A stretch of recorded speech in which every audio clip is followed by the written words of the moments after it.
What's up, guys? Welcome to the channel. Today we're just doing a quick battery swap on this early 2000s Polaris 500. Torn apart, we just got the covers off and the seat, and we're replacing the flywheel on it because as you can see here, the magnet's broken, the flywheel. Anyway, we're swapping out the battery in this video.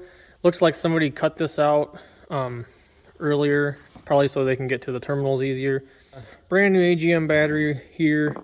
The old one is lead acid, so the AGM, you don't have any vents or anything, don't have to worry about that. And they normally last a little longer than the lead acid ones.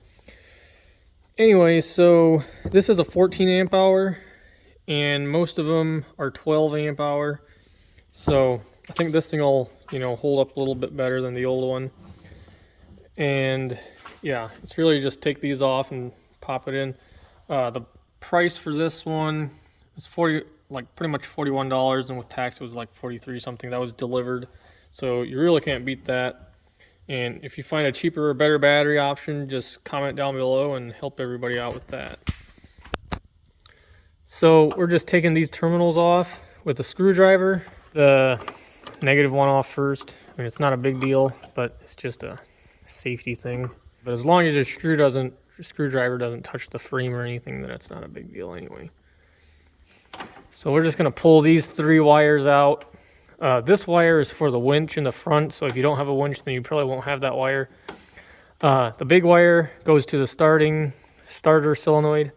Small wire goes, I'm pretty sure that's what powers the lights and stuff like that. And then on this side, this is also the other winch wire.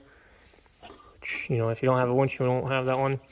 This one, the negative, that goes directly down to the starter. And then got one more here. One other small wire here that powers the lights. So yeah, that's pretty simple as far as that goes.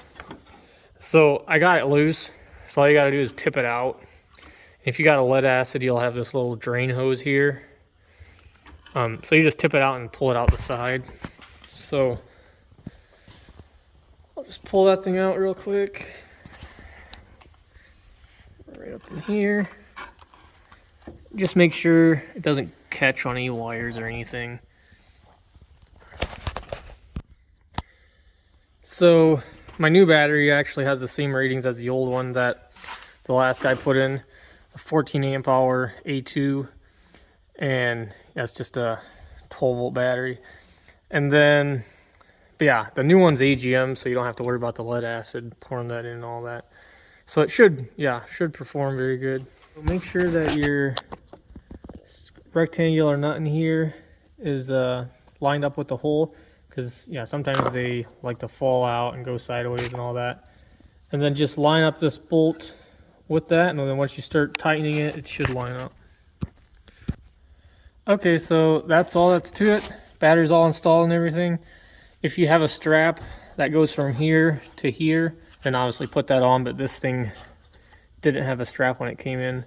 So yeah, that's really the only thing else. Just wanted to show you guys this shot. But I mean, the battery isn't gonna fall out because you got this wire is tight enough to where it won't be able to fall out, but it would be a good idea to strap it down anyways. So yeah, that's pretty much it for this video. I can give you a measurement of the battery just in case you guys would want to know that for buying a new battery or whatever, but that's pretty much it.